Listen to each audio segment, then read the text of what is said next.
Hello, welcome to the third part of the podcast about pitfalls, tips, and guidelines for Machinimaking. Today we'll be discussing particularly about issues related to body acting and how directors can make body acting a great experience. Alright, well, let's see what Nalo has to say. That Nalo? was very helpful, so I'd listen to him. Why are you asking me? I'm just a dumb grunt. When it comes to machinima. Whoa, how Because- about we get the perspective? He's the guy who makes gameplay videos, and he also body acts in many of my machinimas. So, let's get your perspective, Nalo. Honestly, I don't know what kind of perspective you're wanting How to about, see let's from get me. the perspective of a body actor. Okay, all right, Nalo. What What do are you? some of the difficulties of being a body actor, Nilo?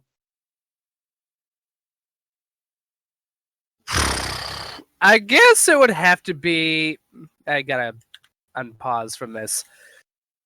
I guess it would have to be just trying to interpret what the director wants you to do versus something that I would particularly not want to do. In regards to someone like Chucks, if you remember Action, I have to figure out how would the character actually react in this situation. And I guess from a body actor's standpoint, you also have to read the voice actor's script to see what is going on and to see how the characters would interact with the environment around them and other characters and figure out, okay, so if this happens, I need to be able to do this. Oh, this happened. I have to convey this.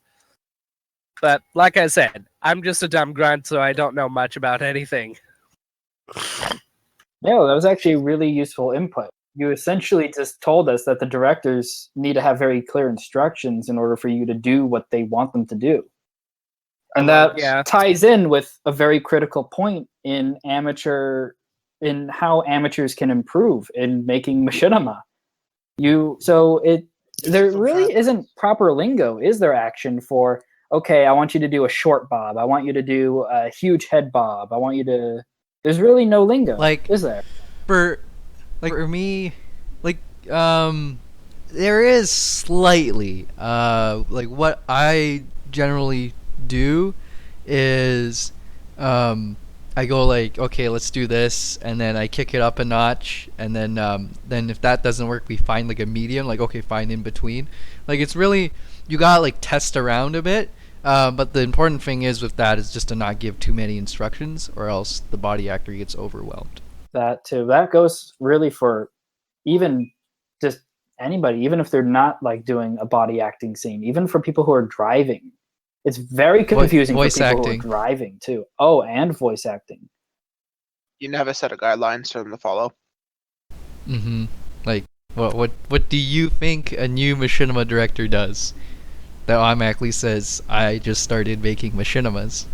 So, I'm a body actor in various things over the years, and something I've noticed, when I'm working with, kind of noobish directors, is they just have really lame, mise-en-scène, everything in front of the camera is just, they'll put me in this, flat shot, and there'll be nothing around, and my character is just kind of staring blankly into the camera, just talking.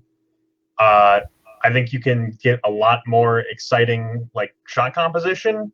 Have a prop behind me or something, or have it near me, or have, if I'm supposed to be imposing, have me above, high up in the shot or something. Just work with me.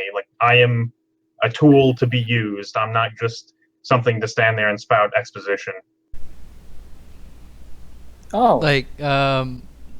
So what you'd say is just basically have more varied locales behind the character. Just make things look pretty instead of just bland and boring. So the person stands out more? Yeah, just work with your props, your actors, your sets. Just make things interesting for people, because they can go to any video on the internet. They don't need to be here at your boring one. Make it nice. Oh yeah, another thing regarding body acting. So what do you find like new directors do in terms of making the body actors feel, I guess, happy in the machinima? Like, is it like, do you think it's a common thing where a new director makes the shoot seem really boring? I'm not sure I completely understand what you're saying. Like, do new directors, when they do a shoot, is it boring? They don't Uh, have proper editors. I'd say if it's boring and you're new, you're doing better than most, because sometimes it can get pretty chaotic when they don't know how to wrangle some of their actors. But it is important to keep things rolling and give actors things to do, and not just like secure a bunch of body actors and then have them sit there and do nothing for hours on end. Just be concise, I guess. Have them like Yeah. participate and stuff. So you I get have to sort of an make great example jobs. So- kind of like that. I mean, I have something I want to put in here. Oh, you want to go first or Go me? ahead. Yeah. So I mean, I am mainly a body actor, the help out action fighter, and I do some voice work for a couple other people. But I made one video a while back just for all my friends who we typically fly in PlanetSide 2, and so we made kind of just like a promo reel I for them. remember that. And yeah, and I think Pale was there as well. And people can kind of say, if you're a newbie, it can be scary, it's hard to get body actors. And I know Action says it's not hard to. I mean, it wasn't entirely spur of the moment, but finding the people was, and I managed to get 20 people like at the drop of a hat. It wasn't all that difficult, and everyone was good sports, and I knew what I wanted. So you need to get a clear mind picture and know the shots you want. And while there was some difficulty with people, some people who'd never flown before, we got over that. Everyone helped everyone out. It was a friendly thing. And after everything was said and done, we had a few races, had some fun, and generally had a good time.